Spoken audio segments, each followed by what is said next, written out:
फरमाया कि जब कोई किसी सफेद बालों वाले की इज्जत करता है तो गोया वो मदीने वाले मोहम्मद की इज्जत कर रहा है। ये हुजूर ने बुजुर्गों का एहतराम हमें सिखाया है।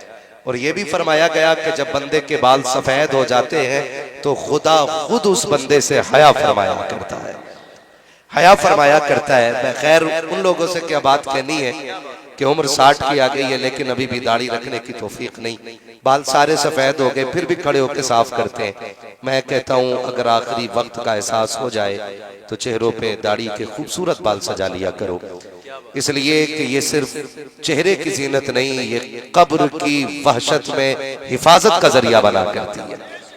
और ज़ैनुल आबिदीन भाई बुजुर्गों ने तो यहाँ तक फरमाया कि जब फरिश्ते हिसाब लेने के लिए आते हैं और कफन हटाते हैं, चेहरे पे दाढ़ी होती है, हुजूर भी खड़े होते हैं, कहते हैं या रसूल अल्लाह हिसाब शुरू किया जाए। आका कहते हैं देखते नहीं हो इसके चेहरे पे मेरी सुन्नत सजी हुई है। तो जब ये मुबारक बाल चेहरे पे होते हैं तो अल्लाह कब्र में भी राहत अता फरमा देता है, कब्र में भी राहत अता फरमा देता है।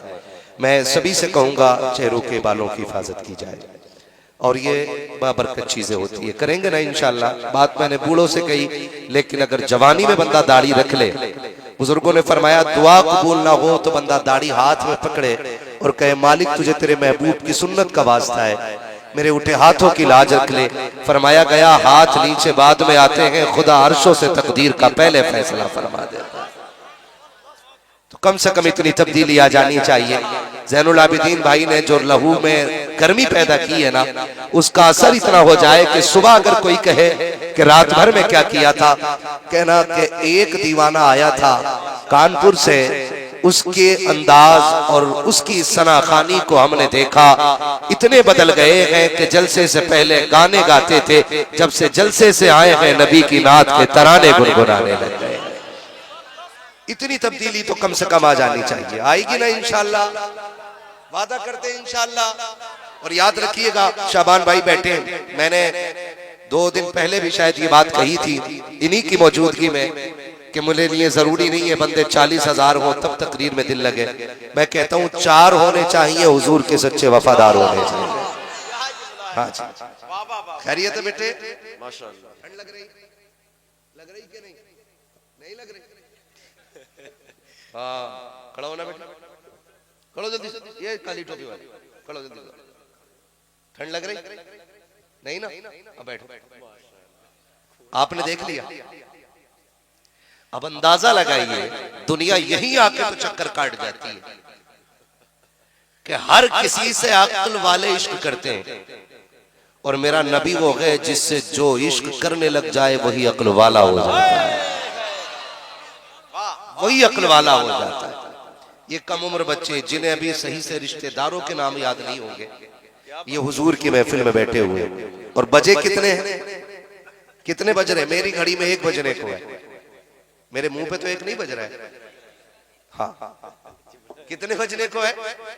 1 बजने को है और ये जाग रहे हैं। क्यों? नोट बंद हुए थे कि नहीं? नोटबंदी बैंक के आके कितने घंटे खड़े रहते थे लोग? 6 घंटे खड़े होना तो 3 भाई जाते थे, 2 घंटे एक खड़ा होता था तो 4 बैठ जाते थे, 4 घंटे के लिए 2 बैठ जाते थे, फिर वो जाते थे फिर दूसरे को भेजते थे खड़े होने के लिए। यही हुआ ना? तो पता चला अपने कमाई के पैसे भी बैंक से लेने के लिए कोई इतनी देर तकलीफ बर्दाश्त नहीं करता है। यहाँ तो रात का 1 बज गया है, जवान तो छोड़िए छोटे बच्चे भी बैठे हैं और इनसे पूछो क्यों बैठे हो तो इनका भी यही जवाब होगा, सुना है आप हर आशिक के घर तशरीफ लाते हैं, सुना है आप हर आशिक के घर तशरीफ लाते हैं, मेरे घर में भी हो जाए चरागा या रसूल अल्लाह, मेरे घर में भी हो जाए चरागा या रसूल अल्लाह। अंदाजा लगाइए कि हुजूर की मोहब्बत ने बैठा रखा है और ये मोहब्बतों के सौदे कभी खाली नहीं जाने, कभी खाली नहीं जाने। मैं अक्सर कहता हूं जवानों, दिल कभी हुजूर से लगाओ। और कई बार लोग कहते हैं कि जी कोई वजीफा हो हुजूर को देख लूं, मैं कोई वजीफा बता दो मैं हुजूर को देख लूं। मैं कहता हूं वजीफे हैं लेकिन सबसे आसान रास्ता यह है, उनके लिए किसी दिन दुख उठाओ और इतना दुख उठाओ कि रोना पड़ जाए, फिर आंसू साफ करने के लिए हुजूर मदीने से आ जाया करते हैं। ये सबसे आसान तरीका है हुजूर की ज़ियारत का। ये सबसे आसान तरीका है। हम तो ये चाहते हैं हम दिनों आंखों से पाप भी करते रहे, हुजूर भी दिख जाए, हराम खाते रहे, हुजूर भी दिख जाए, हम रजाई गद्दों में सोते रहे, हुजूर की भी ज़ियारत हो जाए, हम कीमती गाड़ियों में भी टहले, हुजूर की ज़ियारत हो जाए। ओ भाई, कभी उनके लिए दिल तोड़ के देख, तसल्ली देने के लिए हुजूर मदीने से आ जाए। और याद रखिएगा महबूब को हंसने वाले उतने पसंद नहीं होते जितने रोने वाले पसंद। ये इश्क का उसूल, ये इश्क का उसूल है। और याद रखिए, इश्क सिर्फ लहू की कुर्बानी नहीं चाहता, इश्क मनसब, मरातिब, इज्जतों की भी कुर्बानी चाहता है, तब जाकर के रुतबे बुलंद होते हैं। इश्क रुतबे, अजमतें, इज्जतें, मरातिब, इन सब की कुर्बानी चाहता है। अगर ना याद हो तो याद दिला दूं, एक बहुत बड़े मर्तबे वाले को इमाम अहमद रजा कहा जाता है, और इतने बड़े मर्तबे वाला कि 1000 किताबों का मुसन्निफ, और इतना बड़ा अल्लामा, अगर फिक़ा पे लिखने पे आए तो इमाम आज़म का सानी नजर आता है, अगर हदीस बयान करने पे आए तो अपने वक्त का इमाम बुखारी नजर आता है, अगर तबसरा करने लग जाए साइंस के तर्ज पर तो अपने वक्त का सबसे बड़ा साइंटिस्ट नजर आता है। उस इमाम अहमद रजा की जिंदगी देखो। इश्क मैंने कहा अजमतों की कुर्बानियां चाहता है, जो सिर्फ जूते उठवा करके बड़े रुतबे पाना चाहते हैं, उन्हें रुतबे मैसर नहीं होते हैं। मेरे बाप ने कहा था, बेटे कादिम बनना पड़ता है तब जाके कोई मखदूम बना करता है, पहले जूतियां उठानी पड़ती है तब जाके लोग जूते उठाते हैं, पहले किसी के तलवे आपको धोने पड़ेंगे तब जाके लोग आपके पैर पकड़ेंगे। मैंने कहा कैसे? कहा सुनो बेटे, बरेली के अहमद रजा की दावत बरेली में हो रही है, लोग पालकी से लेने के लिए आए हैं, मेरा इमाम पालकी में बैठा है, मगर इमाम आशिक़ रसूल था, सैयद की खुशबू नाक में आ गई। कहा पालकी रोक दी जाए, सब पालकी को रोका गया, निकल के कहा था कौन है जो तुम में से सैयद है। जब इतनी बात लगी सब में सन्नाटा, कोई नहीं बोला। तब मेरे इमाम ने कहा था तुम्हें तुम्हारे जद्दे अमजद का वास्ता है, तुम्हें मोहम्मद अरबी का वास्ता है, बताओ तो सैयद कौन है। एक सैयदजादे ने आगे बढ़ के कहा था, हुजूर खादिमों से काम लिया जाता है, जात नहीं पूछी जाती है। मेरे इमाम की आंखें बरस जाती है। कहा सच बता, तू ही मेरे मुस्तफा का शहजादा है। कहा आपको कैसे पता चला? कि अहमद रजा को तेरे वजूद से सैयद की खुशबू आ गई है, सैयद की खुशबू आ गई है। आपने हाथ जोड़े हैं, कहा माफ कर दे, मैं तेरे कंधे पर बैठ गया हूँ। उसने कहा इतना बड़ा अल्लामा मेरे कंधे पे बैठ करके हाथ जोड़ रखा के। तब मेरे इमाम ने कहा था माफी दे दे, वरना अहमद रजा खुद को माफ नहीं कर पाएगा। सैयदजादे ने कहा ठीक है जाओ, मैंने माफ कर दिया। लेकिन फिर मेरे इमाम ने कहा था चलिए माफी तो मिल गई है, आखिरत की नदामत से तो बचा। कहा वो कैसे? कहा कि जल्दी कर, पालकी में बैठ, जहां से तू बैठा के लाया है वहां तक मैं लेके जाना चाहता हूँ। अल्लाह अकबर। जब ये बात मेरे इमाम ने कही थी, बड़े बड़े मनसब वालों की आंखों में आंसू थे, बरेली की गलियों में मुस्कुराहट से ज्यादा आंखों में आंसू बह रहे थे। इतना बड़ा अल्लामा एक मजदूर को कंधे पे लेके जाएगा। मेरे इमाम ने कहा था बैठ जा, उसने कहा ये जुर्मत नहीं है। तब मेरे इमाम ने कहा था अगर कयामत में हुजूर ने पूछ लिया अहमद रजा सवारी के लिए मेरे बेटे के कंधे मिले थे, तो अहमद रजा मुस्तफा को क्या जवाब दे पाए?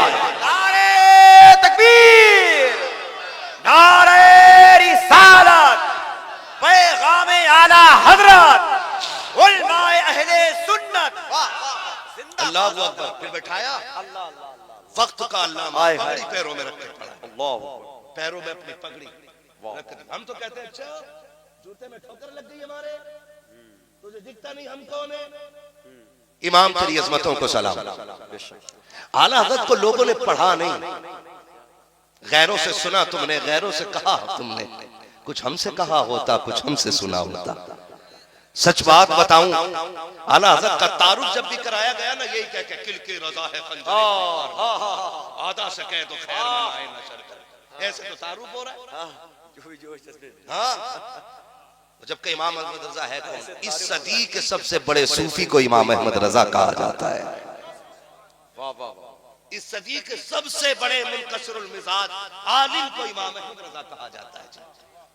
मैं 3 हज कर लूं ना तो फिर तो मैं डींगे मारते फिरता हूँ। चल भाई जूती उठा, जन्नत तेरी हो जाएगी। मुझे पानी पिला, जन्नत तेरी हो जाएगी। और वो इमाम जिसने रोजा नहीं, जिसने मस्जिद नबवी नहीं, बल्कि अपने सर की आंखों से मुस्तफा का चेहरा देखा था। ऐसा कोई हाजी हो तो लाके दिखा, जिसने चेहरा देखा था और चेहरा देख के कहा था तू जिंदा है वल्लाह, तू जिंदा है वल्लाह, मेरे चश्मे आलम से छुप जाने वाले। वो कितना बड़ा सूफी है, वो इतना बड़ा सूफी है कि अपनी कब्र को याद करके कहता है मुजरिम को न शर्माओ, अहबाब कफन ढक दो, मुंह देख के क्या होगा पर्दे में भलाई। इतना बड़ा सूफी, इतना बड़ा सूफी जिसके अमाल में हुजूर की ज़ियारत भी है, वो कह रहा है मुजरिम को न शर्माओ, अहबाब कफन ढक दो, मुंह देख के क्या होगा पर्दे में भलाई है। उस इमाम को पढ़ के तो देखो, पढ़ो तो उस इमाम को, उसकी जिंदगी देखो। लोग बात करते हैं कि उन्होंने पूरी जिंदगी काफिर बनाया। मैं कहता हूं पढ़ो इमाम अहमद रजा को। उन्होंने जिस तरह कौम को जगाया है ना, इस मीठी नींद से और मीठी आवाज में किसने जगाया है? उन्होंने बड़ी प्यारी आवाज लगाई थी, सूना जंगल रात अंधेरी, छाई बदली काली है, सोने वालों जागते रहियो, चोरों की रखवाली है। सोने वालों जागते रहियो, चोरों की रखवाली है। किसने उठाया यार इतनी मीठी आवाज से? तकरीर कर उठो, बोला ना स्टेज पर न चलोगे? चलो, पब्लिक भाग रही है, चलो जल्दी से लोग चले जाएंगे। सुन भाई, महफिल हुजूर की है, हम क्यों टेंशन लें? किसकी है महफिल? जोर से। जब महफिल हुजूर की है ना तो फिर हुजूर जाने। अब कहोगे क्या मतलब? मैंने कहा मतलब भी सुन ले। अजमेर वाला बैठा दे ऊंट नहीं उठते, मदीने वाला बैठा दे गुलाम कैसे उठ के जा सकते हैं? अब भी अगर कोई उठ के चला जाए तो मसला ना महफिल का ना महफिल वालों का है, फिर मसला उसका कौन सी गलती कर बैठा है जो हुजूर ने अपनी मजलिस से उठा दिया है। फिर ये सोचना चाहिए बंदे। अगर कोई ये कह रहा है मेरा दिल नहीं लग रहा जलसे में, तो फिर ये मत कहे ज़ैनुल आबिदीन तुम्हारी शायरी कैसी है, अम्मा तू बोलता कैसा, सैयद साहब किबला गुफ्तगू कैसी थी। फिर जा और जाके लुक में चेक कर, हराम के खा के बैठा है कि हलाल के खा के बैठा है। बहुत अच्छा जुमला है, हक है। महफिल हुजूर की हो, आशिक का दिल न लगे, ये तो हो ही नहीं सकता। शमा चले चले तो परवाने आगे जाते, फूल खिले तो भंवरे आ जाते, मिलाद हो तो दीवाने चले आया जाते। आप खुद बताइए, यहाँ के कितने लोगों ने पूछा कि जमीन किसकी है? पूछा किसी ने बैठने से पहले? बोलो। किसी ने पता किया कि आंगन किसका है? किसी ने पूछा कि पैसा किस किसका लगा है? नहीं ना। क्यों? हमें जमीन से क्या मतलब, हमें शामियाने से क्या मतलब? हमें तो इससे मतलब है ना बातें हमारे हुजूर की हो रही है, बातें हमारे हुजूर की हो रही है। भाई आलादत के कहते हैं सूना जंगल रात अंधेरी, छाई बदली काली है। और सोने वालों से कह रहे हैं सोने वालों जागते रहिए। सोने वालों जागते रहिए। कोई ऐसे बोलता सोने वाले से? आलादत बोल रहे हैं सोने वालों जागते रहियो, चोरों की रखवाली है। और जब उन्होंने रखा दिया ना, जब उन्होंने रखा दिया और हम जाग गए, हमें जगाया उन्होंने, जब हम जाग गए ना तो फिर अब हाल ये है पूरी दुनिया का, इतना एहसान मानती है आला हजरत का। उन्होंने एक बार आवाज दे के जगाया था और दुनिया कह रही है डाल दी कल्ब में अजमत है मुस्तफा। सैयदी आला हजरत पे, सैयदी आला हजरत पे आज एक बड़ी तेजी से जो सबसे तेज फितना चल रहा है ना, वो पिलंबर मिर्जा का है। हमारा नौजवान सबसे ज्यादा उसे सुन रहा है, कह रहा लॉजिक है जी, बात में लॉजिक। लॉजिक क्या है? क्या लॉजिक जो कहता बात समझ में आती है।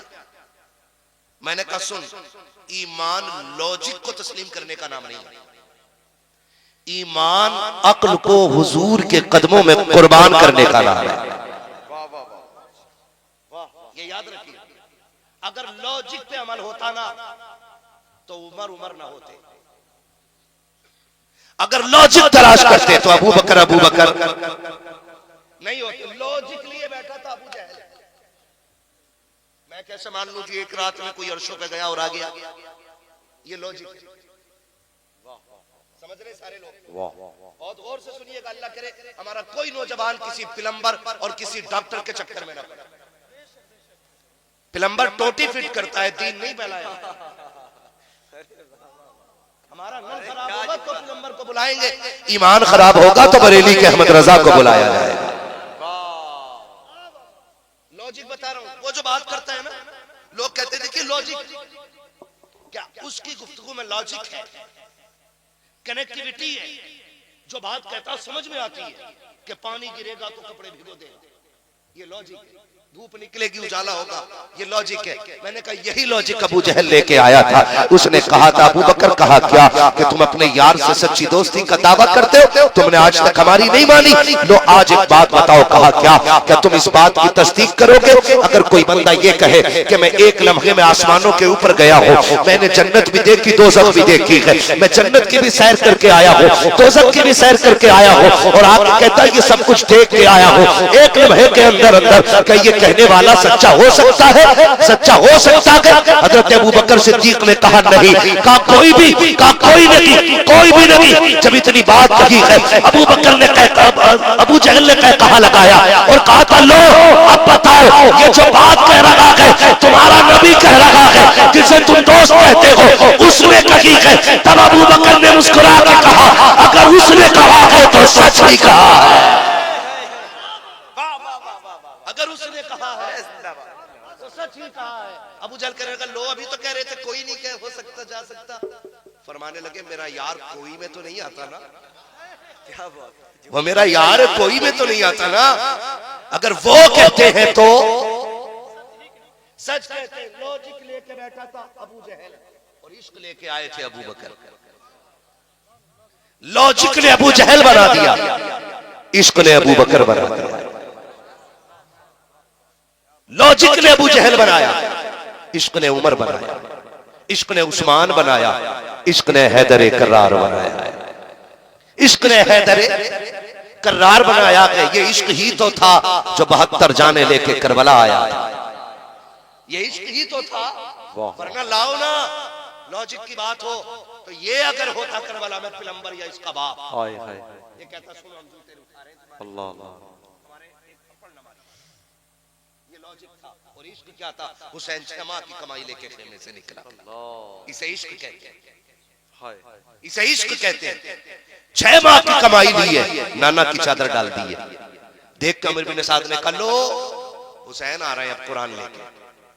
पहले आ जाते तो जान बख्श देते, अब कुरान लाने का क्या फायदा? अकबर नहीं, कासिम नहीं, और मोहम्मद नहीं, अब्बास नहीं, सारे चले गए। अब कुरान लेके आ रहे हैं। मेरा इमाम पहुंचा, उन्होंने कहा, अब लाए हो कुरान जान की माफी मांगने के लिए? मेरे इमाम ने कहा, जालिमों में कुरान नहीं लेके आया, हुसैन अपनी जान लेके आया। और जैसी मुस्तफा की चादर अपने शहजादे के चेहरे से हटाई ना, तो 22,000 की टांगे कांप गई थी। ये इश्क था, 22,000 की टांगे कांप गई। यही तो इश्क था। अल्लाह अकबर। जब मेरा इमाम खड़ा हुआ है, अब इश्क की ताकत देखिएगा। 22,000 के सामने खड़े होकर मेरे इमाम ने कहा था, सुनो तुमने अकबर को शहीद किया, कासिम को शहीद किया, अब्बास को शहीद किया, मेरे साथी सारे शहीद कर डाले गए। सिर्फ इतना कहना चाहता हूँ, मेरे असगर को एक घूंट पानी दे दो, मैं तुम्हारे सबके किए हुए जुर्म को माफ कर दूंगा। कयामत में नाना के हाथ से हौज़े कौसर के जाम पिलवाऊंगा। अमर इब्न साद ने कहा था, हुसैन जाम नहीं चाहिए, 2 चीजें चाहिए, या तो सर दे दो या हाथ दे दो। इश्क यहाँ बोल के कहता है, सर ले सकते हो, हाथ नहीं ले सकते हो, इसलिए कि इस हाथ ने नाना की उंगली पकड़ के चलना सीखा।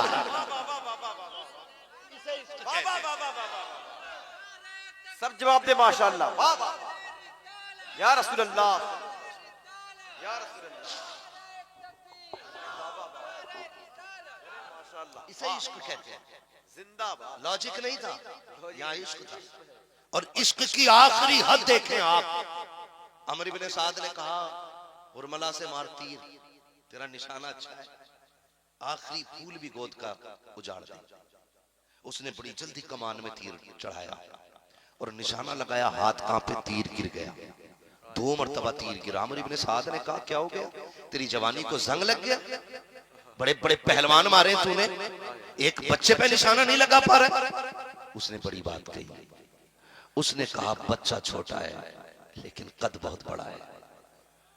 कहा जब मैं निशाना लगाता हूं मेरी नजर खेमे में जाती है और सामने 7 साल की बेटी हुसैन की खड़ी होके कहती है जालिम असगर पे तीर न चलाना, इसने तुम्हारा कुछ नहीं बिगाड़ा है। कहा जब बहन के हाथ उठते हैं ना तो फिर मेरे हाथ कांप जाते हैं। उसने कहा आंखें बंद करके तीर चला। उसने आंखें बंद करके तीर चलाया ना तो वो मेरे इमाम के बाजू को पार करके अली असगर के हुलकूम के पार हो गया। एक आखिरी झटका हजरत अली असगर ने उछाला लिया और हमेशा के लिए खामोश हो गए।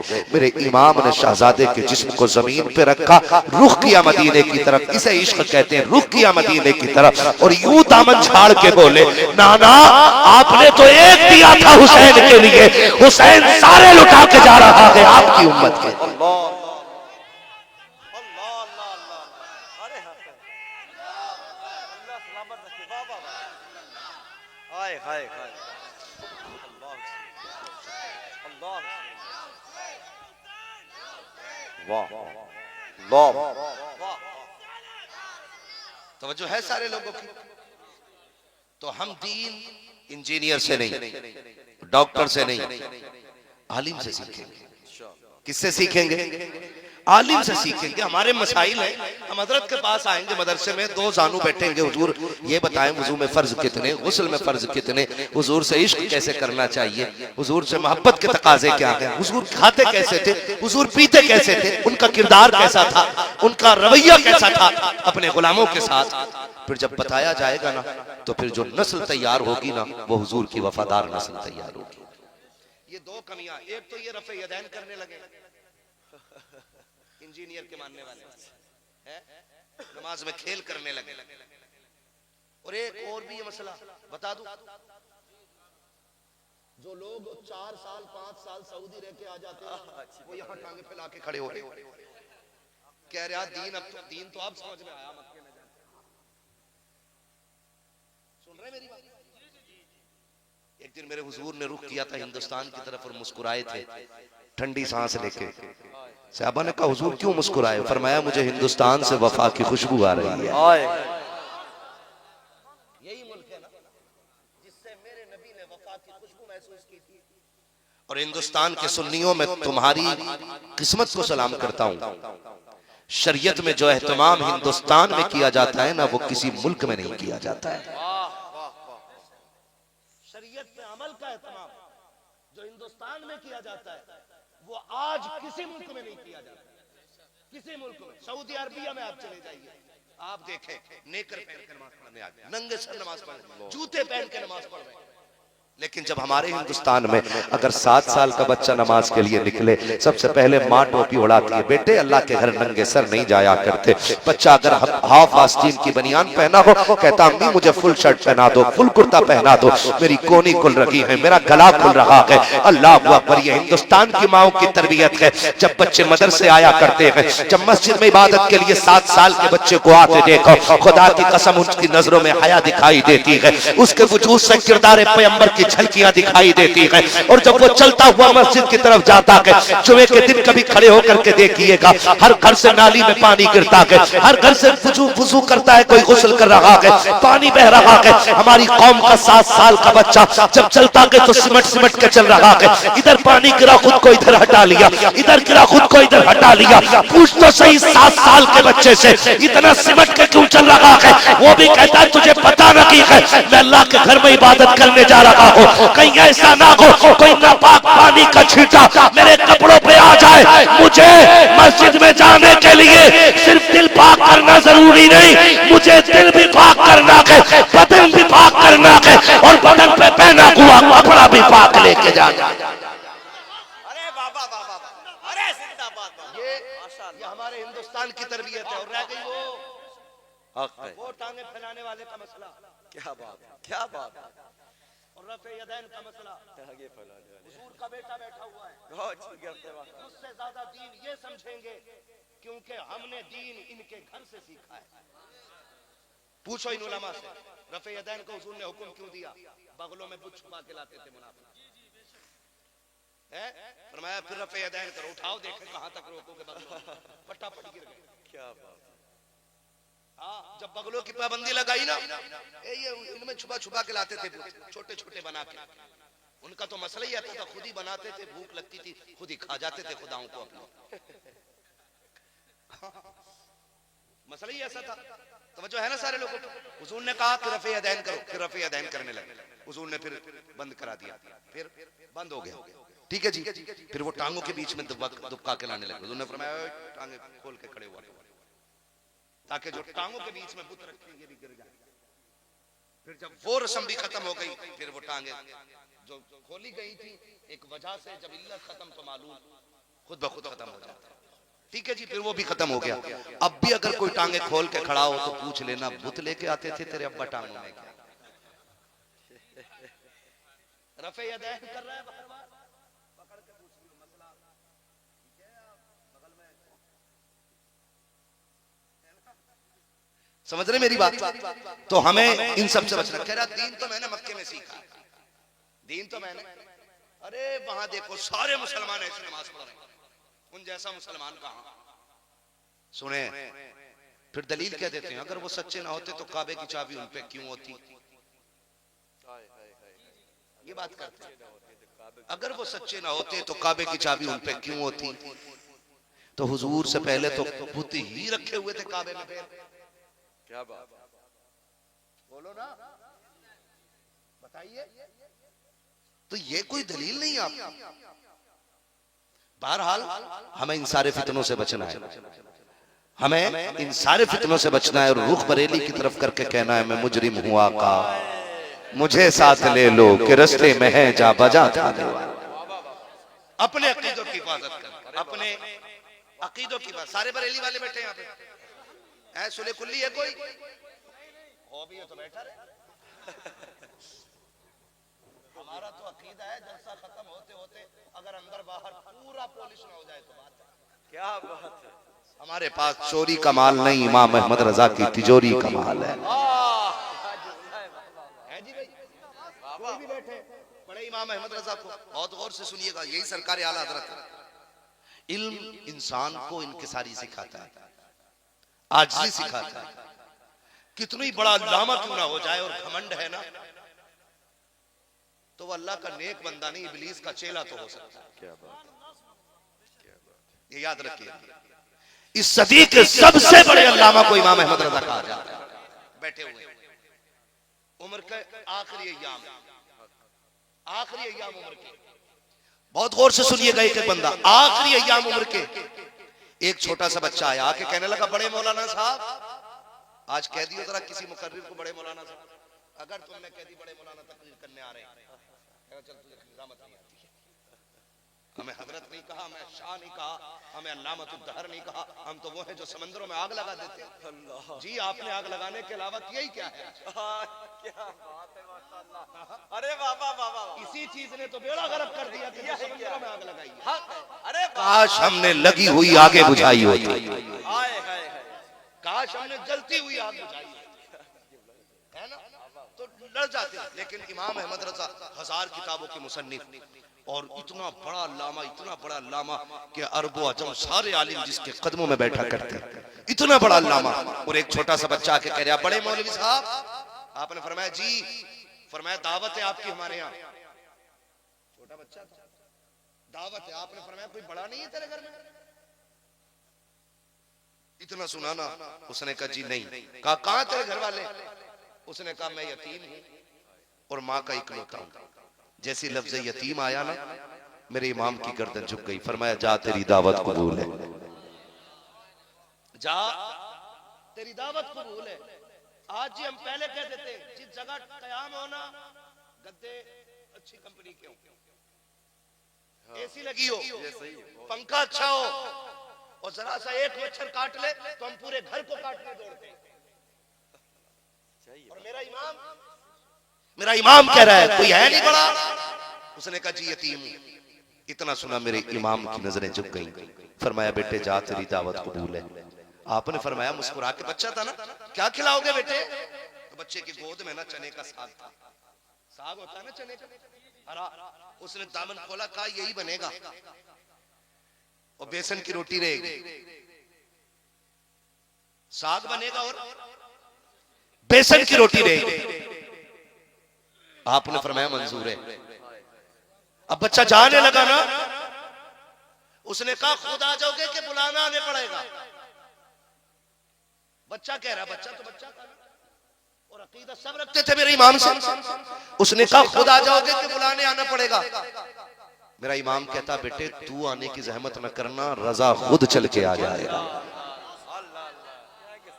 ये यतीमों से प्यार है। तुमसे हाथ जोड़ के कह रहा हूं, आज भी हमारी सोसाइटी में यतीम है, आज भी हमारी सोसाइटी में लावारिस है। खुदा की कसम खा के कहता हूं, हम वहां पैसा लगाते हैं जहां तमाशा ज्यादा बन जाए, हम वहां पैसे लुटाते हैं जहां 4 लोग देखने वाले हों, हम वहां पैसा बिल्कुल लगाने तैयार नहीं होते जहां जिस खर्चे का गवाह सिर्फ अल्लाह होता है। और याद रखिएगा खर्चे वो मोतबर होते हैं जो सिर्फ खुदा के लिए किए जाते हैं, मुस्तफा के लिए किए जाते हैं। आज सोसाइटी में फैला हुआ दर्द देखो।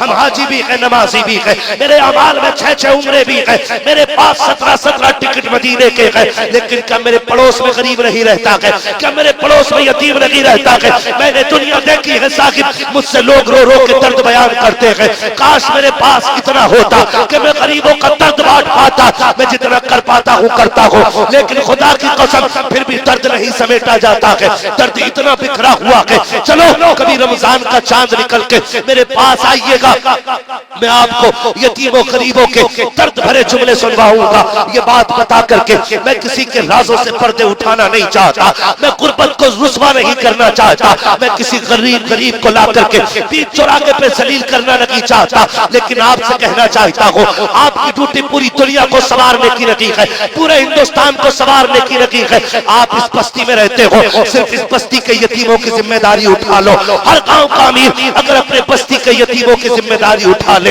तो फिर रमजान में किसी यतीम के दस्तरखान पर सिर्फ पानी नजर नहीं आएगा।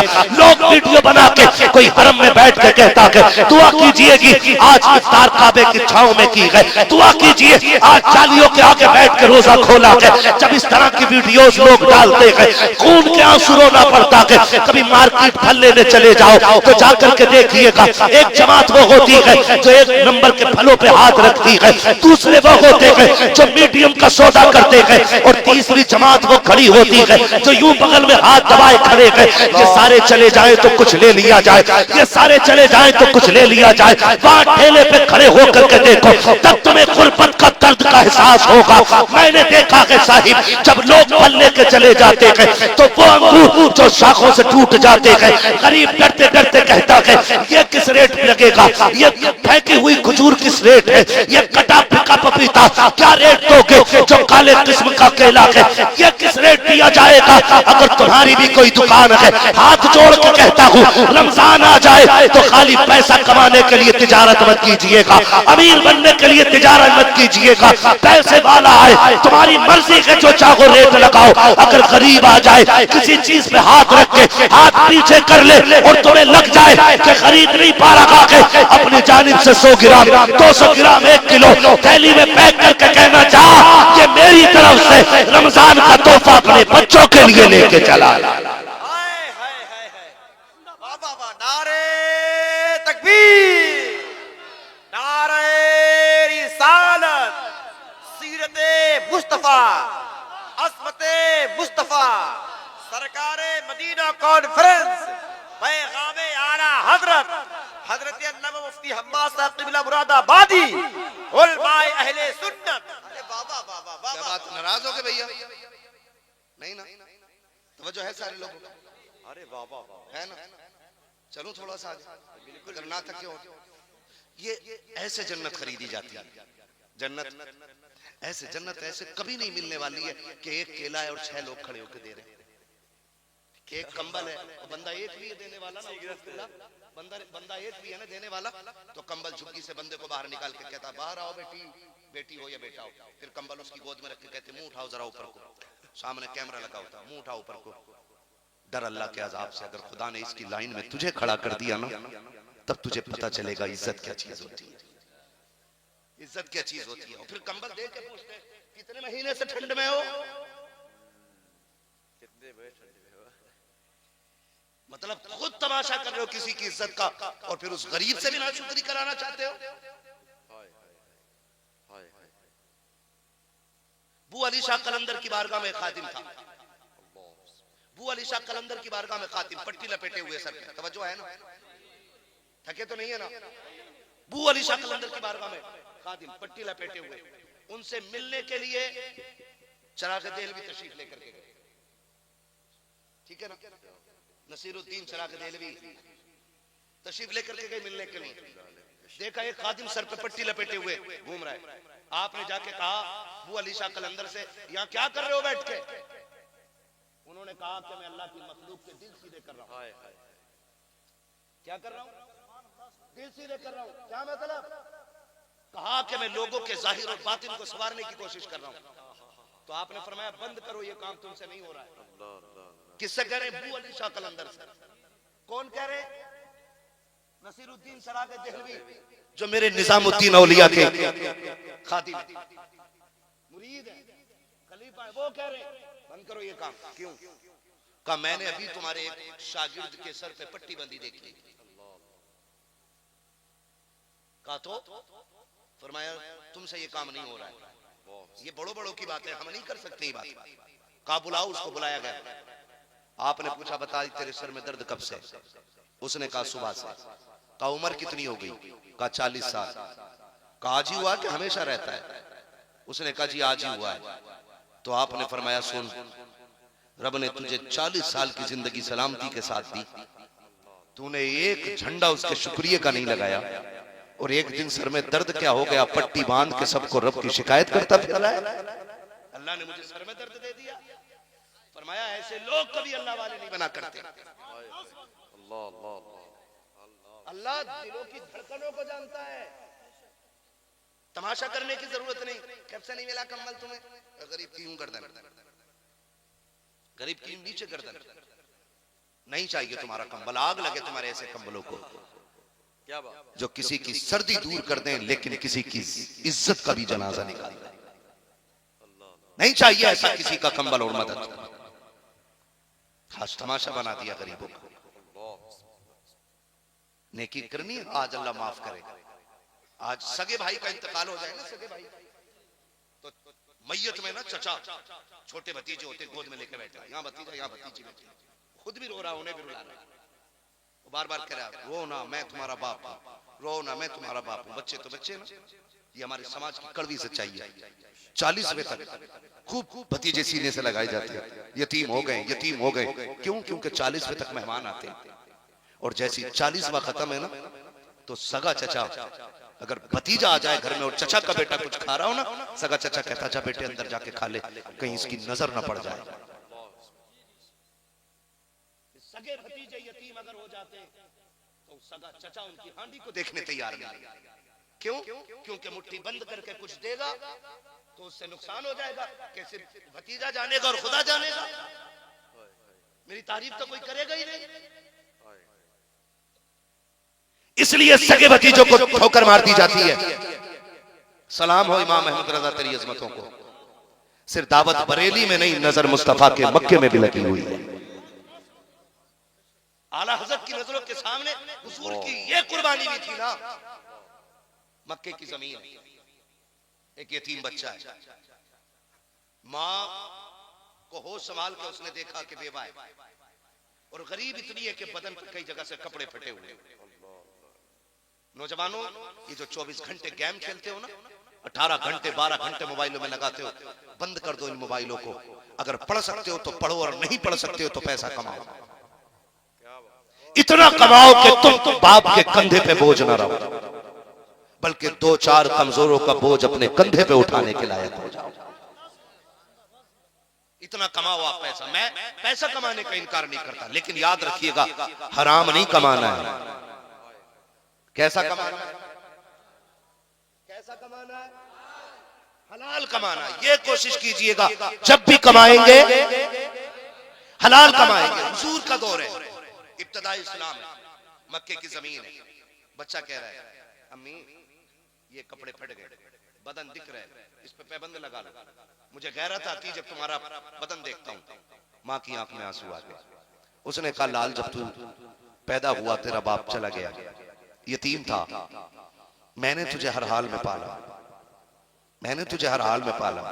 बेटे तू कपड़ों की बात करता है, कितने वक्त ऐसे गुजरे जो तेरी माँ ने एक लुकमा नहीं खाया था, कहीं से भी लाके खिलाया, तेरा पेट भराया। बेटे आज गुर्बत इतनी है कि पैबंद लगाने को कपड़ा नहीं है। भतीजा जब बेटे ने इतना सुना कहती अम्मी चचा भी है ना शहर में, तू कहे तो मैं चचा के पास ना चला जाऊं।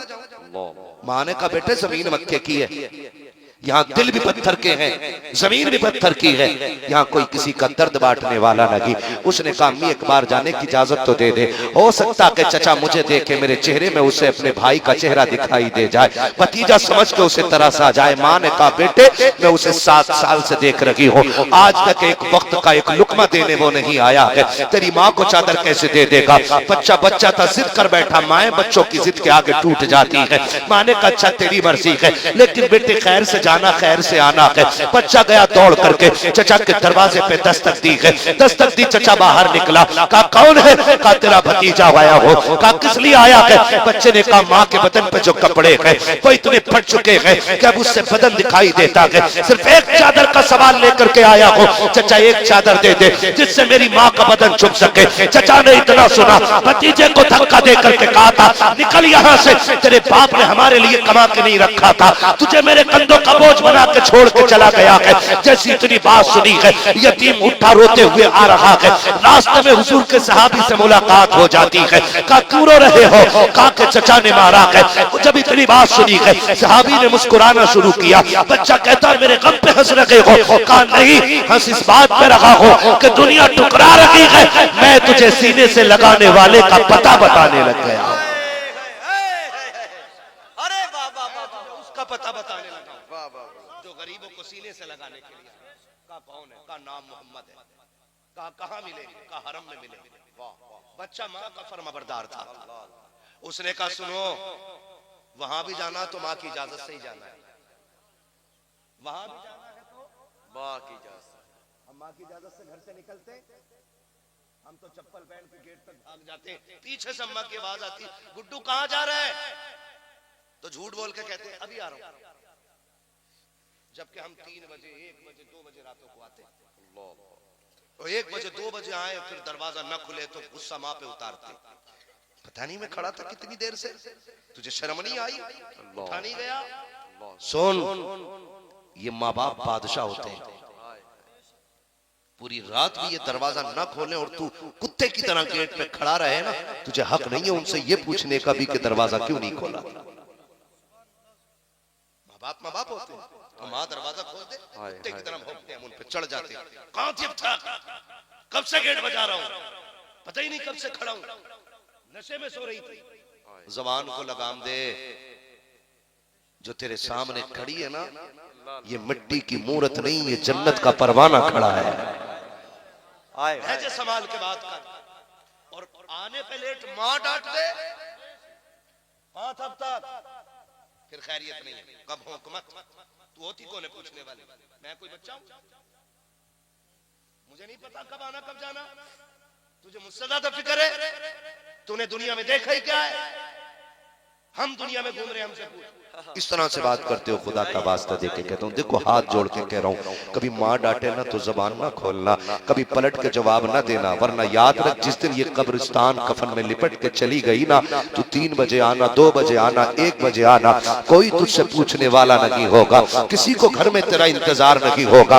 एक माँ ही तो है जो इंतजार करती है, एक माँ ही तो है जो टोक दिया करती है, एक माँ ही तो है जिसको तेरे देर से आने की फिक्र होती है, एक माँ ही तो है कि जब तू नहीं होता है, तब माँ तड़प जाया करती है और तू उसी से कहता है तू होती कौन है पूछने वाली। खुदा का वास्ता देख के कहता हूँ यारो, मैंने दुनिया देखी है, दुनिया वाले देखे हैं। खुदा का वास्ता अगर खाने पे किसी को फिक्र होती है तो माँ को फिक्र होती है। रोटी ठंडी होने की फिक्र है तो माँ को फिक्र है। बेटे के भूखा रहने की फिक्र है तो माँ को फिक्र होती है। रातों की सर्दी में, सर्द लहरों में मैंने रोड पे माओ को खड़े देखा है। मैंने बूढ़े बाप को लाठी का सहारा लेकर के 11 बजे चौक में खड़े देखा है। मैंने पूछा अब्बा क्यों खड़ा है, बता तो सकी, इतनी सर्द रात है, कहीं जाना हो तो बैठ मेरी गाड़ी में। कहता नहीं मौलवी साहब जाओ तो। मैंने कहा क्यों खड़े हो, का बेटा शहर गया था अभी तक नहीं आया है। और जरा सोच तो सकी, तू 11 बजे तक ना आए, बाप रोड पे आ जाता है। तू अगर घर से गायब हो जाए, माँ दरवाजे पे आ जाती है। तू कहता कि तू होती कौन है बोलने वाली। खुदा की कसम, जिस दिन ये कब्रिस्तान चली जाएगी, तू 1 बजे आना, तेरी बीवी कंबल में होगी, तेरी औलाद बिस्तर में होगी। अगर तू रोटी मांगेगा, साफ कह दिया जाएगा किचन से लेके खा लो जी, हमें उठने का टाइम नहीं है, सुबह से शाम तक थक गए हैं। लेकिन यही माँ होती है जो 3 बजे उठ करके कहती है अरे बेटे कहा था अब तक, मैंने भी रोटी नहीं खाई है। तुम कहते हो ना, मेरे सामने कुत्ते की तरह ना भोग। और खुदा के वास्ते इनकी इज्जत कर लो। अगर ये चले जाएंगे, किसी को दस्तरखान पे तेरा इंतजार नहीं होगा, किसी को रोटी की फिक्र नहीं होगी। तू घर के अंदर आएगा तो तुझे बिस्तर दिखाई देगा, लेकिन लेटने वाली मां नहीं होगी। तुझे कोने में टूटा चश्मा दिखाई देगा, लेकिन लगाने वाली मां नहीं होगी। तुझे लाठी तो पड़ी दिखाई देगी, पकड़ने वाला बाप नहीं होगा। तब तेरे काम तरसेंगे, कहां से लाऊंगा प्यारी सी आवाज जो कभी 3 बजे आती थी, कभी 4 बजे आती थी। उठाना सारी दौलत को, जाना मीरों के दरवाजे पे और जाकर कहना ये सारे पैसे ले लो, मुझे माँ की आवाज लौटा दो। पूरी दौलत लेके भी कोई माँ की आवाज नहीं लौटा सकता है, इसलिए कि दौलत मेहनत से मिलती है, माए खुदा की रहमत से मिला कर। अल्लाह अल्लाह अल्लाह अल्लाह। इनकी इज्जत किया करो। अज़मते वालिदैन, अज़मते वालिदैन, पैगाम इस्लाम, पैगाम मुस्तफा। अरे वाह वाह वाह वाह, हक है। बातें मेरी कड़वी है ना, इसलिए सुभान अल्लाह भी नहीं कह पा रहे हैं। मैं भी फ्री की जन्नत बांटने लगूं, सारे सुभान अल्लाह कहें। पैसे का कपड़े फाड़ के दे देंगे कि मौलवी फ्री की जन्नत बांट गया। सुनो मेरे लाल, जन्नत इतनी सस्ती भी नहीं है जितनी समझ रखी है। जन्नत इतनी सस्ती होती तो हजरत बिलाल कभी थोड़े ना खाते। सोचो, कभी फैसला करो, दीन क्या है, इनके बाप दादा से पूछो। हाँ, जिसकी सकीना करबला में प्यासी रही हो, वो हुसैन बताएगा दीन की कीमत क्या है। अल्लाह अल्लाह। जिसकी ज़ैनब ने 5600 मील सफर किया हो, वो अली बताएगा जन्नत की कीमत क्या है। हम तो बैठे 2 मिनट में ये जन्नती वो जन्नत, फिर गए फ्री में जन्नत बैठे। ऐसा कोई फ्री का जन्नत बांटने वाला मुझे भी बता, जो बिना मेहनत के जन्नत में जाए। सुन रहे मेरी बात, समझ पा रहे हैं? माँ बड़ी दौलत है, माँ बड़ी दौलत है। जुनैद बगदादी हर वक्त शुक्र सब्र करने वाला बना। बड़े बड़े सितम हुए, कभी जबान पे नाशुक्री नहीं आई, लेकिन जब माँ कब्रिस्तान गई, हजरत जुनैद बगदादी चीख चीख के रोते थे। किसी ने कहा था जुनैद, दुनिया को सब्र की तलकीन करते हो, शुक्र की बातें बताते हो, आज तड़प तड़प के मरे जा रहे हो। इतना गम माँ के जाने का। जुनैद बगदादी ने कहा था सिर्फ माँ जाती तो सब्र कर लेता, सिर्फ माँ नहीं गई है, जन्नत का दरवाजा ही बंद हो गया। जिसकी खिदमत करके जन्नत में जाना था, आज वो दरवाजा ही बंद हो गया। आज तेरी मेरी औकात क्या है, तेरी मेरी हैसियत क्या है? जुनैद वो है जिसे जुनैद बनाई हुजूर ने। खुदारा माँ बाप की इज्जत करो। उसने कहा जी माँ से पूछ लूं पहले, याद है कर लूं बात पूरी। मेरी 2 बातें अधूरी रह गई हैं, एक हुजूर की बात और एक आला हजरत वाली दावत। अल्लाह करे ये बातें समझ में आ जाए। सिर्फ वाकया सुनाना मकसूद नहीं है, हम बुजुर्गों के जिक्र इसलिए करते हैं ताकि उनकी जिंदगी की तरह हमारी जिंदगी हो जाए। हाँ, कभी भैया सोने तो बैठे हो, सीधे बैठो। जो हुजूर की महफिल में सोया करे उसे उठाया ना करो। मेरा ईमान यह है अगर महफिल में ख्वाब आए तो फिर ख्वाब में हुजूर ही आए। ठीक है ना? नहीं, मेरा अपना नजरिया, मैं अपना नजरिया जो है मैं साफ करके चलता हूं। तवज्जो है ना सारे लोगों की? ये मेरी अकीदत भी है और अकीदा भी है। वो कहा था ना, मैं सो जाऊं या मुस्तफा कहते कहते, खुले आंख सल्ले, खुले आंख सल्ले अल्लाह अल्लाह कहते कहते। आपसे भी गुजारिश है, सर्दी आ गई है, सर्दी आ गई है। हम छोटे थे ना, या हम जवान भी हो, माँ बाप मजबूत हो ना, तो जवानी में भी कम से कम 3 से 4 मरतबा माँ कंबल चेक करने आती है। आज भी जवानी में भी माँ चेक करने आती है, कहीं पैर तो नहीं खुल गए मेरे लाल, अल्लाह अल्लाह अल्लाह, कहीं हाथ तो नहीं निकल के बाहर। ये तो आप सबके साथ होता होगा, ये कोई आसमानी बात नहीं है। माँ आती है, कंबल उड़ा के जाती है, कभी मुंह छुपा के जाती है। ओ यारो, आज हम जवान है, माँ कमजोर हो गई है। आज अब्बा से कंबल का बोझ नहीं उठता है, आज माँ से कंबल नहीं संभाला जाता। 4 बार ना सही, 1 चक्कर जरूर माँ के कमरे का लगा लिया करो, और इस नियत से लगा लिया करो, अगर कंबल गिर गया होगा तो माँ को उड़ा के आऊंगा। कसम खुदा की, तुम कदम कदम पे माँ के करीब नहीं बल्कि जन्नत के करीब होते चले जाओगे। आ गई है सर्दी, आ गई है सर्दी। हर माँ बाप के पास साफ सुथरा कंबल होना चाहिए। क्या बात है, बहुत अच्छा पैगाम, बहुत अच्छी बात है, बहुत अच्छी बात। ये नहीं होना चाहिए। जाओ, मैं आपको क्या बताऊं, हम दुनिया में घूमना हमारा काम है, सब दिखाई देता है। बाप छप्पर में जिसमें हवा के झोंकों के थपेड़े आ रहे हैं, बेटा जिसके लहू में खून की गर्मी अभी 100% है, वो कमरा चारों तरफ से पैक करके सो रहा है। जो अपनी उतरन की रजाई है वो अब्बा के बिस्तर पर डाल दी, खुद नया ला के ओढ़ रहे हो ना। नया ला के अब्बा को दे, अब्बा की उतरन तू ले कि अब्बा भी मेरा जिस्म गर्म है, तुझे गर्म बिस्तर की जरूरत है। नसीब वाले वो बेटे जिन्हें माँ बाप की खिदमत का मौका मिल जाए, वरना दौलत होगी कल माँ बाप नहीं होंगे, फिर रोगे क्या करूं इस दौलत का, कहां लेके जाऊं। माँ ने तब कंधों, अब्बा ने तब कंधे पे बिठाया जब साइकिल नसीब नहीं थी। आज हमारे पास फॉर्च्यूनर है, हमारे पास 4 व्हीलर है, हम अपने बाप को सीट पे बिठाने के रवादार नहीं। 1000 बहाने हो जाते हैं, क्या करें, खर्चे इतने हैं, दवाइयां भी आ रही हैं। सोन, जो माँ बाप का खर्च नहीं करते उनका पैसा दवाइयों में आग में लगता है। हाँ, आप 10,000 की MRI करा लोगे, 25,000 देकर ऑपरेशन करा लोगे, 1,000-2,000 देकर माँ बाप की दुआएं नहीं दी जाती। डाल के तो देख कंबल कभी उसके पैर पे, माँ होती क्या है। यकीन ना है, बीवी को 10,000 का जोड़ा लागो, फिर कह रही है बेल अच्छी नहीं है, और माँ को 100 रुपए का दुपट्टा ला के दे, 100 रुपए का दुपट्टा ला के दे। अभी मेरे भाई ने कहा था, बहनें मुस्कुराती हैं तो माँ बहुत याद आती है। बीवी को 10,000 का सूट ला दो, वो उसमें ऐब निकालती है, बहन के दरवाजे पे 100 रुपए का दुपट्टा लेके चला जाता है। वो उसे चूम के कहती है, वो पागल ये क्यों लेके आया, तेरे बच्चों का खर्चा ही बहुत था, इतना महंगा दुपट्टा लाने की क्या जरूरत थी, वो तेरे 100 रुपए को महंगा कह रही है। और जिन्होंने तुझसे प्यार किया तूने उन्हें इज्जत ही नहीं दी, और जो तुझे ठोकरों में रखती रही तू उसकी गुलामी करता रहा। मैं ये नहीं कहता औरत को हक ना दो, मगर मैं ये भी कहता हूँ औरत का हक अदा करो, माँ बाप की दुआएं करेंगे। गर्म बिस्तर का इंतजाम माँ बाप के लिए इंशाल्लाह, जितने बैठे करते वादा इंशाल्लाह। अल्लाह हमें ऐसा बना दे कि माँ बाप हमारी दौलत पे ऐश करके दुनिया से जाए। आमीन कहो, जोर से कहो आमीन।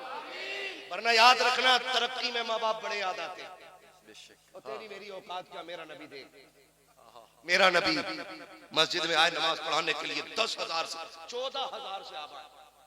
फतेह मक्का का दिन है, हुजूर ने आके इमामत की तशरीफ लाए, नमाज से फारिग हुए, हुजूर ने घुटनों पे हाथ बांधे और सर रख के रोना शुरू कर दिया। कोई भी कायनात की शय मेरे हुजूर की मिसल नहीं बन सकती है। ये जो मैंने बात कही तकरीब फहम के लिए कही है, कायनात की कोई शय हुजूर की मिसल नहीं हो सकती है। हुजूर ने घुटनों पे हाथ बांधे, सर रखा घुटनों पे, बैठ के रोना शुरू कर दिया। हजरत उमर आ गए, या रसूल अल्लाह अभी औलाद जवान है, किसी ने कुछ कहा हो बेटों की कुर्बानियां दे देंगे। बोले ना आका, किसी ने आंख उठाई है आंख निकाल लेगा उमर, किसी ने उंगली चलाई है बाजू काट देगा उमर। उमर कुछ नहीं कहा, फिर रोए क्यों? फिर मेरे नबी का जवाब सुनो, उमर आज माँ याद आ गई है, आज माँ याद आ गई है। हुजूर माँ आज? कहा हाँ। हुजूर क्यों? कहा माँ ने तब देखा था जब मैं छोटा था, 6 साल मेरी उम्र थी, काश आज मेरी माँ होती उमर, जब मैं दरख्तों को कलमे पढ़ाता ना तो मेरी माँ कितनी खुश होती। आज पत्थर मेरी बोली बोलते, माँ कितनी खुश होती। उमर मेरा जी ये चाहता है, आज ये 14 गद्दार मेरे पीछे खड़े हैं और सिर्फ खड़े नहीं, ये जानों की बाजी की कस्में उठा के आए हैं। उमर, आज मेरी माँ होती, मेरे इन गुलामों को देखती कितनी खुश होती। आका याद आई है? कहा हाँ, आज जब मुसल्ले पे आया ना मेरी माँ याद आ गई। कहा कैसे याद आई है? कहा मेरा जी चाहता है काश मेरी माँ होती, मैं मस्जिद में मुसल्ले पे होता, मेरी माँ गुजरे में होती और वो अंदर से आवाज दे के कहती, बेटे मोहम्मद मेरी बात सुन जा। उमर, मैं नमाज तोड़ देता, मुसल्ला छोड़ देता, माँ के पास चला जाता। हजरत उमर की चीख निकली है, आका बंदी की छोड़ के बंदी की बारगाह में जाते। आका कहते हाँ, कहा क्यों? कहा अगर माँ राजी होती है तभी खुदा राजी होता। अरे वाह वाह वाह, अल्लाह अल्लाह अल्लाह। अगर माँ राजी होती है तभी खुदा राजी होता है। इज्जत करेंगे माँ बाप की। अरे वाह। बच्चा कहता है कि जी मैं माँ से पूछ के जाऊंगा। बच्चा घर आ गया, उसने आके कहा अम्मी, रो भी रहा और हंस भी रहा है। अम्मा कहती पागल हो गया, हंस भी रहा साथ रो भी रहा। उसने कहा अम्मी जो तूने कहा था वो सच हो गया है। ये जो आंसू है मेरी आंखों में चचा के दिए हुए हैं। और कहा ये मुस्कुराहट किसी अमीर की दी हुई है। कहा कौन अमीर है? अम्मी मुझे एक ऐसे सखी का पता चला है, सुना है उसकी चौखट से कोई खाली नहीं आता है। माँ तेरी एक चादर का सवाल है, तू कहे तो उसकी चौखट पे न चला जाऊं। माँ ने कहा बेटे नाम क्या है? उसने कहा उसका नाम मोहम्मद इब्ने अब्दुल्लाह है सल्लल्लाहु अलैहि वसल्लम, ये नाम है। अम्मा ने कहा ना, उनके पास ना जाना। अम्मी क्यों? कहा सुना है वो लोगों की मदद बाद में करता है, अपना दीन पहले देता है। वो दीन के बदले मदद करता है। बच्चा माँ का फरमाबरदार था। उसने कहा माँ तेरे सर की कसम खा के जा रहा हूं, अगर सिर्फ चादर देगा तो लाऊंगा और दीन की बात करेगा तो लौटाऊंगा। माँ इजाजत दे। कहा देख मैं समझा रही हूँ ना जा। उसने कहा माँ कसम खाता हूँ ना तेरे सर की, सिर्फ चादर देगा तो ही लाऊंगा, दीन नहीं लाना है। माँ ने कहा अच्छा ठीक है। बच्चा गया, हुजूर हरम शरीफ में है। बच्चे ने हुजूर का नाम लेके आवाज दी, हुजूर ने गुस्सा नहीं किया, मुड़ के यतीम की तरफ देखा। बच्चे ने इशारा करके कहा इधर आएंगे। हुजूर अपनी जगह से उठे और बाहर चलने लगे। थोड़ा फासला रह गया, उसने कहा बस रुक जाइए। हुजूर रुक गए। बेटे क्या बात है? कहा सुनो मेरी जरूरत यहां लाई है, लेकिन मेरी एक शर्त है। कहा कौन सी? कहा तुम्हारा दीन कबूल नहीं करना है मुझे। बच्चा था ना, पहले कह बैठा सुनो जरूरत लाई है मेरी यहां, तुम्हारा दीन लेने नहीं आया हूं। अगर दीन की शर्त ना हो तो मैं जरूरत रखूं। मेरे हुजूर आगे बढ़े, फरमाने लगे बेटे बता। बच्चे ने जैसी कहा मैं यतीम हूं, मेरे नबी की आंख में आंसू आ गए। हुजूर आगे बढ़े, बच्चे के सर पे हाथ रखा। बच्चा भी रो रहा है, हुजूर भी रो रहे हैं। वो बात पूरी करके बच्चा कहता है मैं तो इसलिए रो रहा हूं, यतीम हूं, आप क्यों रोए? फरमाया जब तुझे यतीमी में देखा ना तो सुन मैं भी तो एक बेवा माँ का बेटा हूं, मुझे पता है बाप के बगैर जिंदगी क्या होती है।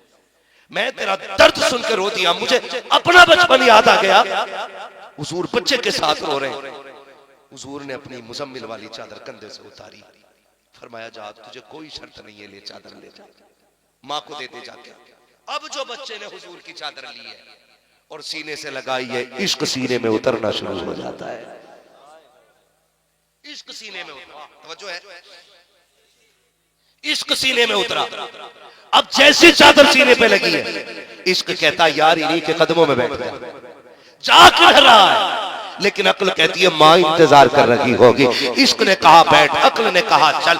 बच्चे ने चादर सीने से लगाई और सोचा जिस माँ की इजाजत से ये चौखट मिल गई है, उसी माँ की इजाजत से बहुत कुछ मिल सकता है। बच्चे ने घर की तरफ दौड़ लगाई है, चादर सीने से लगा के गया है। माँ दरवाजे पे खड़ी थी, बेटे को आते देखा चादर के साथ। मारे खुशी की माँ की खुशी की इंतहा न रखी। आ गया मेरे लाल जी, अम्मा का चादर ले आया है। कहा हाँ माँ ये चादर लेके आ गया हो। चादर में खुशबू आ रही है। माँ ने कहा बता, उन्होंने दीन की शर्त तो नहीं लगाई है। अब बच्चे का जो देखिए, जो तसव्वुर बच्चे का था, उसने कहा माँ जमाना झूठ बोलता है, दुनिया उसके बारे में जो कहती है, बकवास करती है, उससे ज्यादा रकीम तबीयत का मालिक आज तक मैंने देखा ही नहीं है। तुझसे किसने कहा? वो दीन पहले देता है, जरूरत बाद में पूरी करता है। अम्मा उसने तो दीन की बात ही नहीं की थी, उसके कंधे पे एक ही चादर थी, वो भी उतार के देती।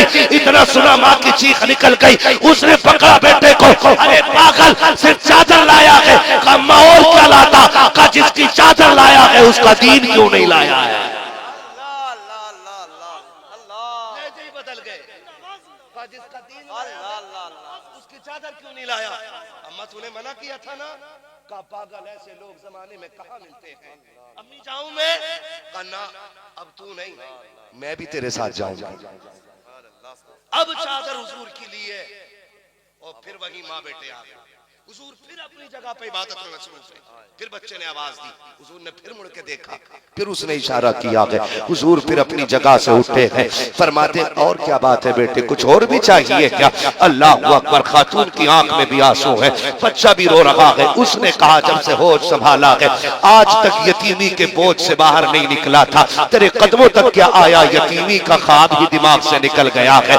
अल्लाह अकबर। उसने कहा था सरकार सिर्फ चादर न दे बल्कि मुझे अपनी गुलामी में जगह भी इनायत फरमा दे।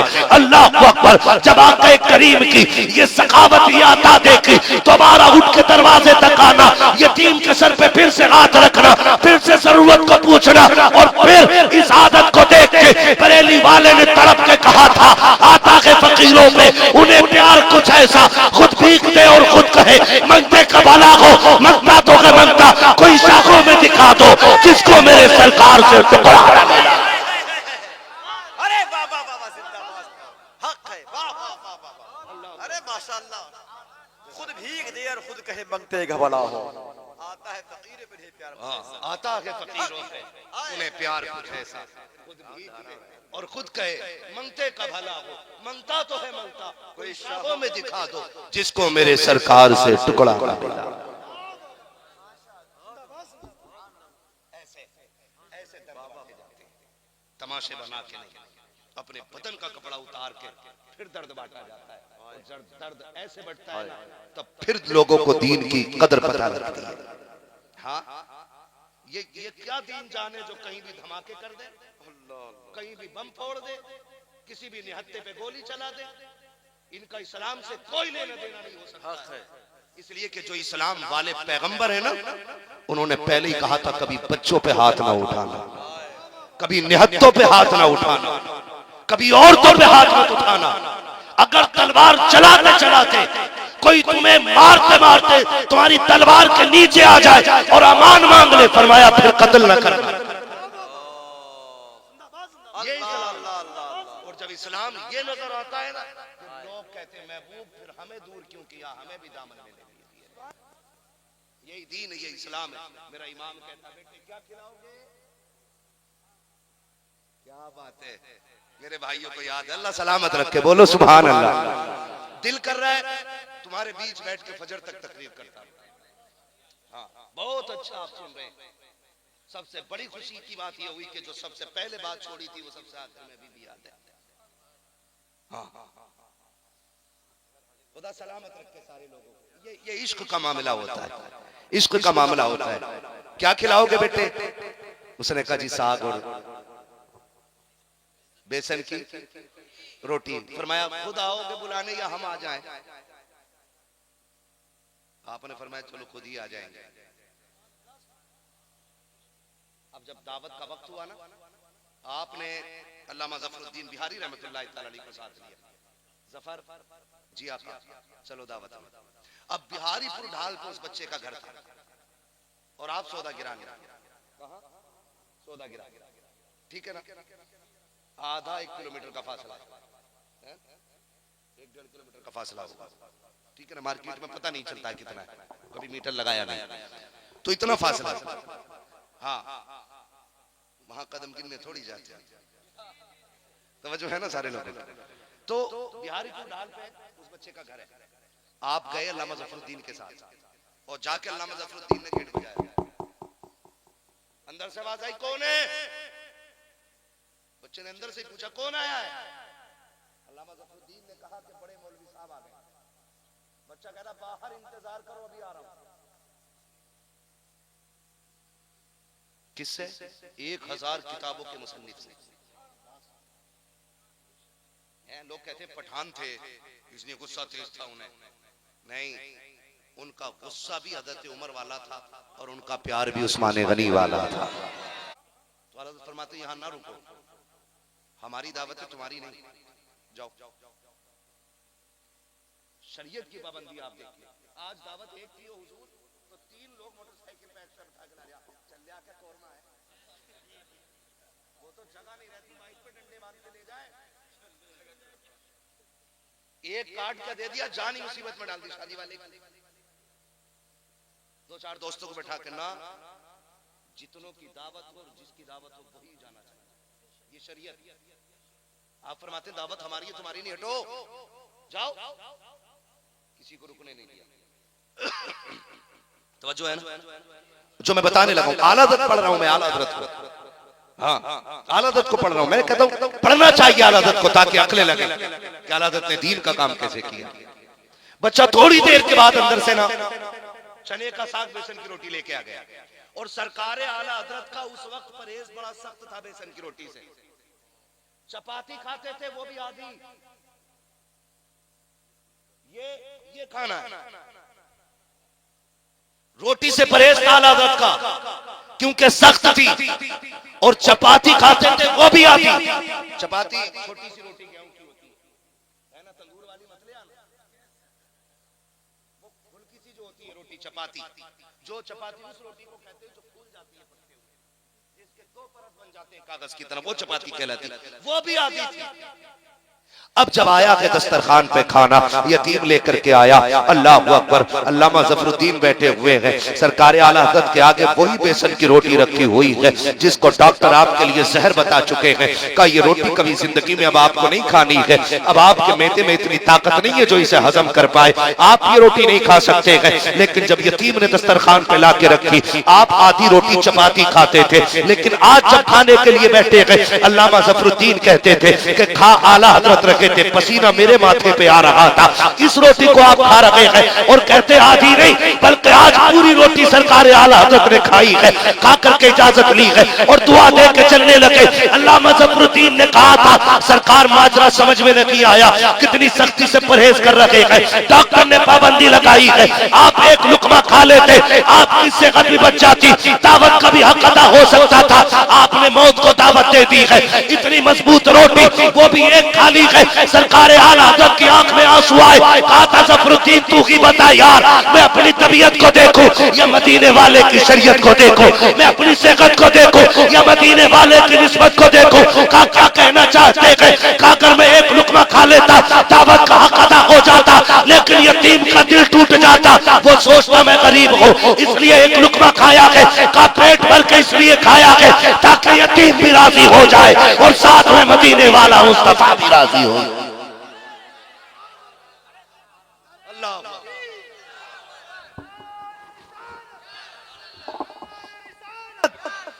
पैगामे मुस्तफा, पैगामे मुस्तफा, शरीयते मुस्तफा। सुभान अल्लाह। ये अखलाक पैदा करो। ऐसा नहीं दावत गरीब की है तो लल्ला तू चला जा, और दावत पैसे वाले की तो अब्बा पहले ही कोट पैंट पहने बैठा मैं जाऊंगा, यहाँ तो कबाब चलेंगे। सुनो, मुर्गे बकरे तोड़ने से अच्छा है किसी गरीब का दिल जोड़ दिया करो।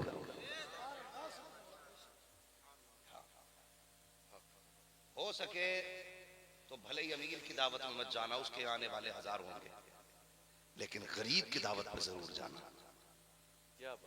गरीब की दावत पे जरूर जाना।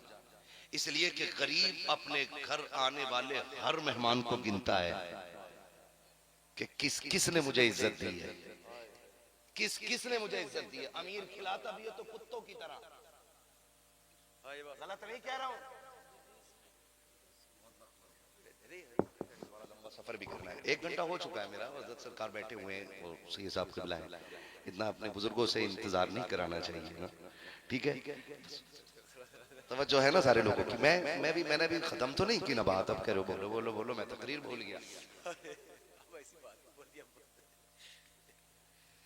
अमीर खिलाता है कुत्तों की तरह, गरीब खिलाता है बादशाहों की तरह। अमीर के यहाँ दावत खाने जाओगे हाथ धुलवा दे रहे उधर बोले जाके, ये अमीर का लहजा होता है। आप गरीब के यहाँ दावत खाने जाए आगे, अच्छा आइए।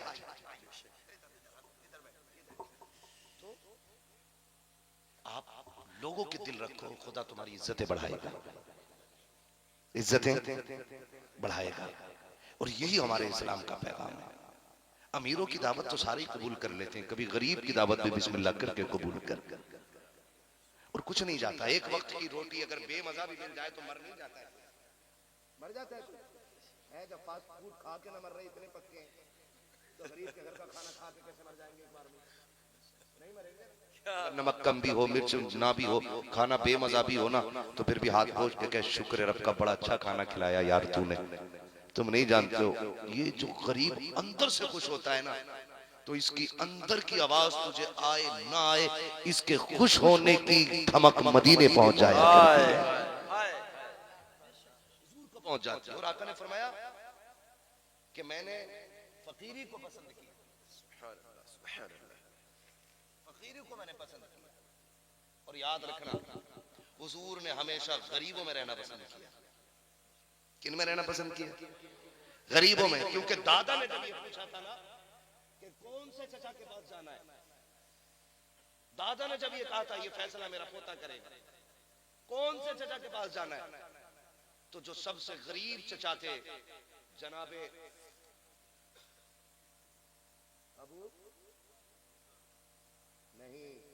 अबू तालिब, हजरत अली के बारे में, उनके पास जाके गोद में बैठ गए थे।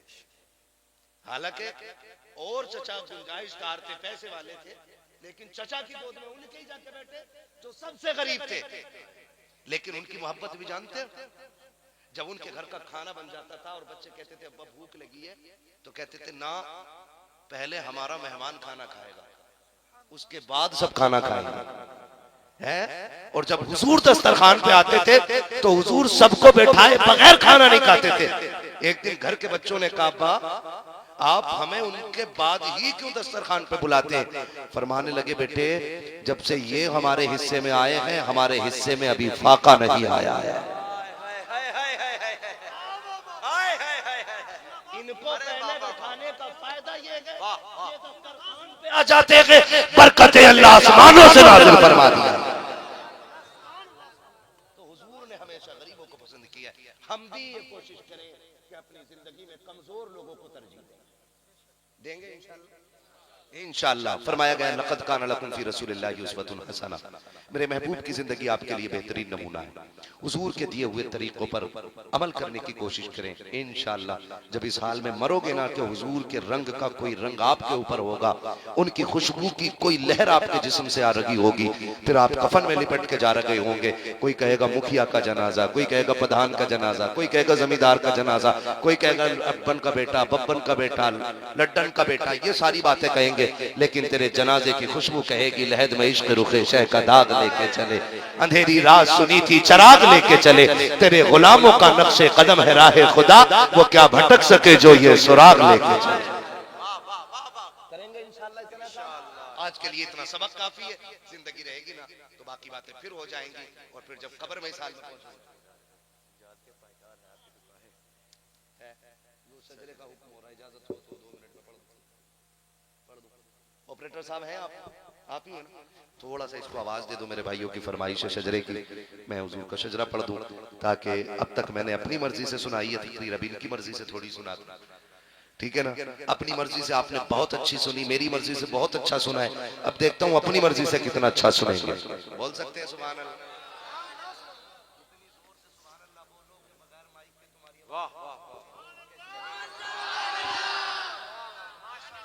मेरी बात भी पूरी नहीं होनी, इतनी जोर से सुभान अल्लाह बोलो, वाह जाने वालों को ये पता चल जाए कि जलसा खत्म नहीं हुआ। वाह वाह, क्या बात है, माशाअल्लाह। अल्लाह सलामत रखे, राजी हो आपसे। मगर मैं तुम्हें बता दूं स्पेशल कोड अपना, जब मेरा हाथ का इशारा होना तो समझ जाना। कहना है, समझना ये था कि मौलवी की सांस अटकने लगे, ये समझना।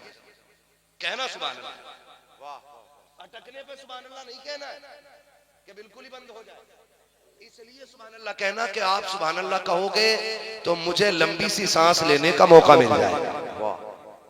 साफ बात अच्छी रहती है, झूठ बोल के सुभान अल्लाह नहीं कहलवाना, अपनी गलत से कहलवा रहा हूं ताकि आपकी सुभान अल्लाह की आड़ में मैं सांस लूं। छोटी छोटी सांसें तो मैं ले ही लूंगा, लंबी सांस जब लेनी होगी तभी मैं हाथ का इशारा करूंगा, ठीक है ना? इतनी जोर से सुभान अल्लाह कहो कि ठंड कम हो जाए।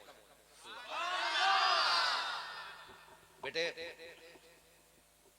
आज सुभान अल्लाह कह के गला बैठा लो। माँ कहे क्या हुआ? अम्मी पैसे वाले पैसे लुटा रहे थे, मैं हुजूर के नाम पे आवाज उठा के आ गया। कुछ तो लगा दो ना, कुछ तो लग जाना चाहिए, ठीक है? कुछ तो लग जाना चाहिए। क्या बोल सकते हैं दरवाले? ये हमारे स्टेज वाले कुरान वाले बच्चे बोल सकते हैं सुभान अल्लाह? अब सारे बोले सुभान अल्लाह। हाँ जी, देखो धोखा ना देना। मौलवी शुरू हो जाए ना, कहते ले अब तो गियर पड़ गया, अब क्या हो या मत करो, अब हटेगा थोड़ी। याद रखो नमाज जनाजा नहीं है जो तकबीरें पूरी करके हटूंगा। अगर साथ छोड़ा तो मैं साथ देते रहोगे तो पढ़ता रहूंगा। बोले जरा पीछे, चचा लोग बैठे, चचा लोग। मसला ये है कि एक पैर केले पे, दूसरा कब्र में है, नंबर करीबी है। जवानों की एक उम्मीद है कि अभी बुढ़ापा आना है, लेकिन बुढ़ापे के बाद कोई और उम्र, फिर सीधी कब्रिस्तान कितनी दूर है यहाँ से? करीब नहीं है ना? हाँ जी, तो फिर बोले और तैयारी करें, बोले सुभान अल्लाह। चलो कोई बात नहीं, जो जहां रहने तो बोलो जरा सुभान अल्लाह। आदम के बेटे शीश, देखो एकदम आवाज हल्की हो गई। साथ ना छोड़ो, मुझे मेहनत करनी है, तकरीर बराबर मेहनत खाली शजरे में लग जाती है। हाँ, तो आप थोड़ा सा साथ दें, वरना कोई जरूरी नहीं है, मैं जबरदस्ती नहीं कर रहा हूँ। मेरा वक्त मुकर्रर हो पूरा हो गया, बल्कि उससे भी 10 मिनट ऊपर निकल गए जितना मुझे बोलना चाहिए था। बोले जरा सुभान अल्लाह।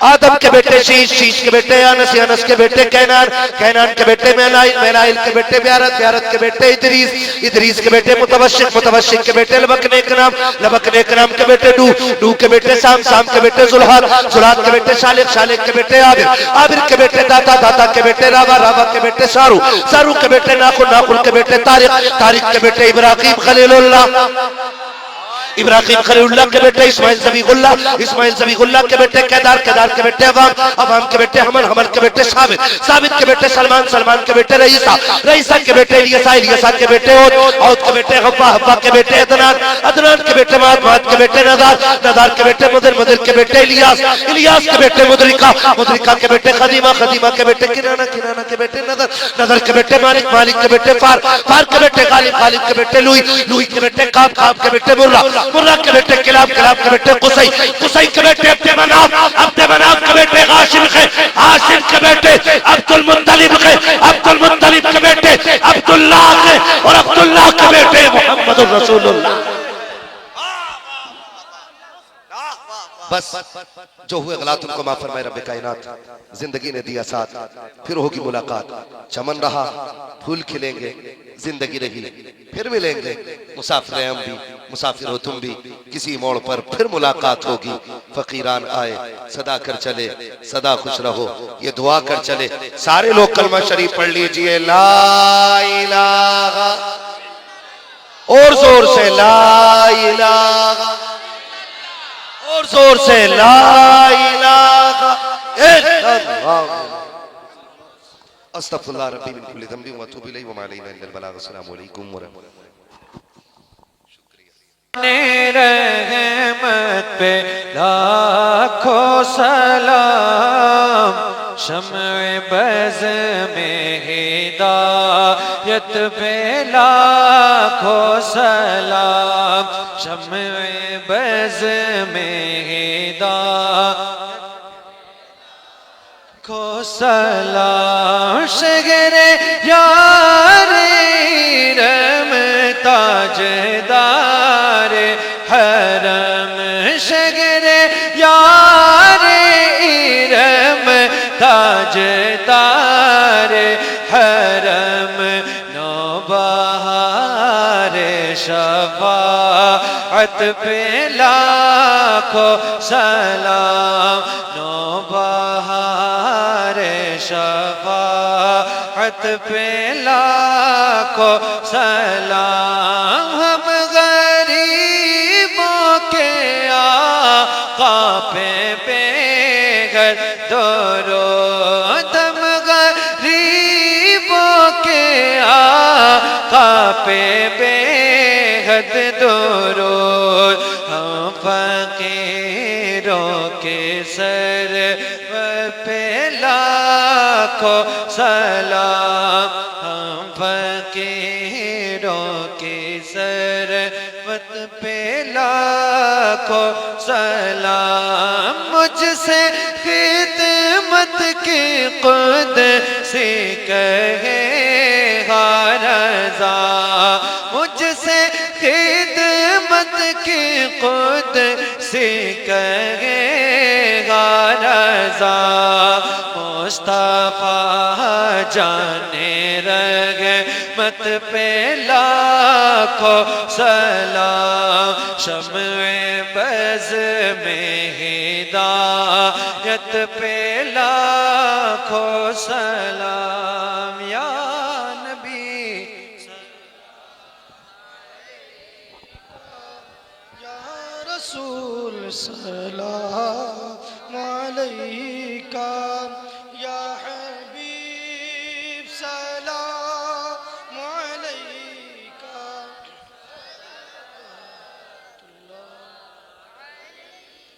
अस्सलातु वस्सलामु अलैका या रसूलुल्लाह अस्सलातु वस्सलामु अलैका या हबीबल्लाह।